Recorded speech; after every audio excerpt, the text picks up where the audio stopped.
مرحبا بنات، شلونكم؟ إن شاء الله بصحة وعافية. موضوع اليوم هو العناية بالشعر لشعر صحي وحيوي. إذا اتبعتي ذن الخطوات إن شاء الله راح يكون شعرك صحي وحيوي وراح تشوفيه مختلف عن قبل. اللي ما مشترك بالقناة وأول مرة يشوف قناتي، إذا عجب الفيديو يشترك بالقناة ويضغط زر الجرس واللايك.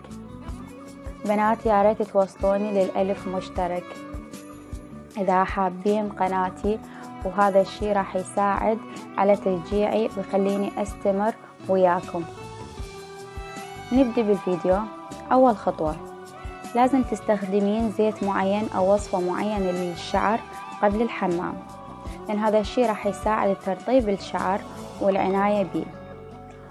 وهاي الوصفة أو الزيت لازم تستخدميه بالأسبوع مرة أو مرتين مو أكثر، وكل شهر لازم تغيرين هاي الوصفة أو الزيت.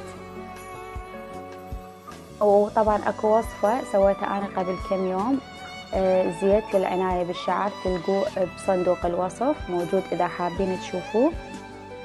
بنات الشعر ما يحب يستمر على شيء، يحب التغيير، لأن إذا استمريتي بنفس الوصفة أو نفس الزيت يعني تستمرين عليها دائما، بدل ما ينطيك يعني أشياء مفيدة إله راح ينقلب ضده.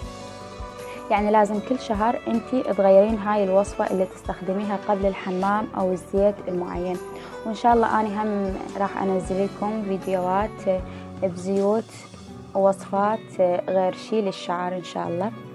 ثاني خطوة، اختاري الشامبو المناسب لشعرك.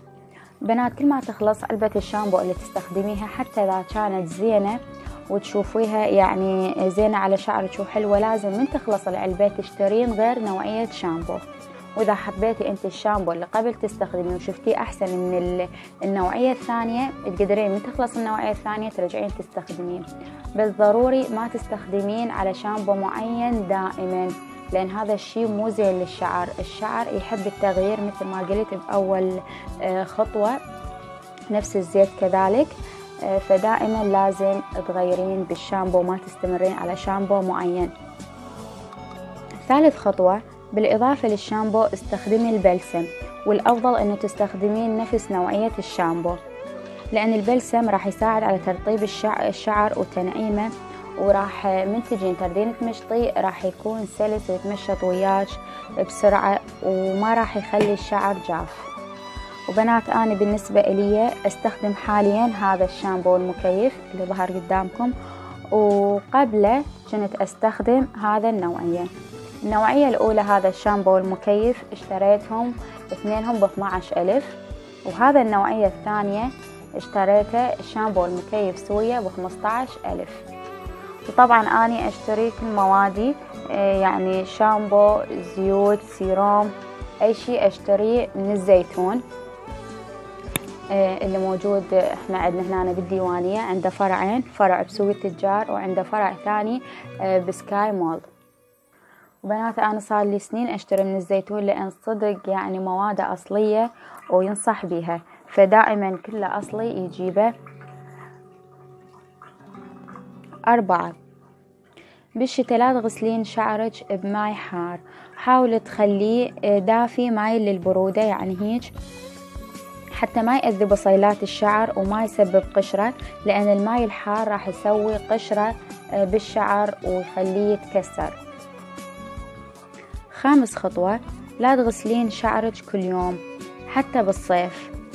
تردين تغسلين جسمك، غسلي جسمك عادي كل يوم، بس شعرك حاولي بين يوم ويوم، والأفضل إلى مرتين بالأسبوع، لأن الغسل كل يوم راح يخلي الشعر ما يطول، والمواد والدهون اللي يفرزها الشعر هي هاي كلش مفيدة للشعر. إذا أنت كل يوم تغسليه راح ما تخليه يساعد على هذا الشيء، والغسل كل يوم للشعر راح يقصف الشعر ويساعده على زيادة التساقط. 6، من تغسلين شعرك حاولي توصلين للجذور وتسوي له مثل يعني المساج بالشامبو، مو تلطخيه شلون مكان وهيك فركتي وخلاص وغسلتيه. لازم توصلين للجذور وتسوي له مثل المساج، لأن هذا راح يساعد الشعر يعني يخليه يتنفس ويساعد البصيلات على يعني التطويل وهيك أشياء.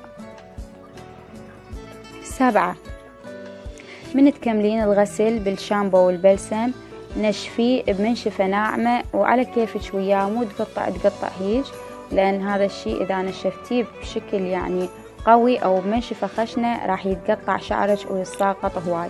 فأنت حاولي أن تكونين على كيفك وياه وشوفي لك منشفة ناعمة. 8، حاولي تخلين شعرك ينشف وحدة بدون شسوار، حتى ذا بالشتاء يعني، لأن الحرارة أبد مو زينة على الشعر. خليه ينشف وحدة بشكل طبيعي، لأن الحرارة راح تخلي الشعر يتقصف، وطبعا كلنا ندري أن الحرارة مو زينة على الشعر، تخلي الشعر يتقصف ويتكسر بشكل مو طبيعي. 9، بعد ما ينشف الشعر شوي وتظل يعني بيه رطوبة، لازم تستخدمين سيروم معين. السيروم طبعا أهم خطوة بين الخطوات كلهن اللي حكيتهن أني، لأن السيروم يساعد على فرد الشعر ويخلي الشعر يتمشط بسرعة وينطي ملمس ناعم وحريري وينطي لمعة هماتين وعطر طيب أكيد. فالسيروم هو معناه يعني مغذي، يعني هو اللي يغذي الشعر، وهاي أهم خطوة يحتاجه الشعر. وطبعا يعني أحسن سيروم، أحسن 2 سيرومات استخدمتهن بحياتي، أنا استخدمت هواي سيرومات، بس أحسن شي فادني وشفتهن زينات على الشعر وأجبني هو كريستال اللي هذا صورته، وسيروم انجري موجود بنوعيتين، برتقال وبنفسجي، بالكيراتين وبالكولاجين، اللي حاليا أنا استخدمه، وقبل كنت استخدم كريستال اللي ذن صورتهن، وهماتين طبعا ذني السيرومات اشتريتهن من الزيتون. الخطوة 10 والأخيرة، حاولوا مو دائما تشسورين شعرك وتسحبيه، حتى إذا كنت يعني متزوجة وشعرك مجعد، ترى شعر المجعد حلو، حاولي تسوين بيه تسريحة حلوة، وهماتين مو دائما تربطيه ودائما لافتة حيل، لأن هذا الشيء راح يقطع الشعر ويخليه يتكسر ويخليه ما يتنفس. فحاولي يعني تخلين شعرك مفتوح، أو ما يخالف الشسوري أو السحبي، بس مو كل يوم، لأن الحرارة أبد مو زينة على الشعر، يعني قد ما تقدرون حاولوا تبتعدون عن الحرارة والشسوار والسحب للشعر. واللي هنا انتهى الفيديو، وإن شاء الله عجبكم وإن شاء الله استفاديتوا منه، ولا تنسون تدعموني بالاشتراك واللايك والجرس، ويا ريت توصلوني لل1000 مشترك، يا ريت يعني هذا الشيء، وأحبكم هواي هواي. مع السلامة.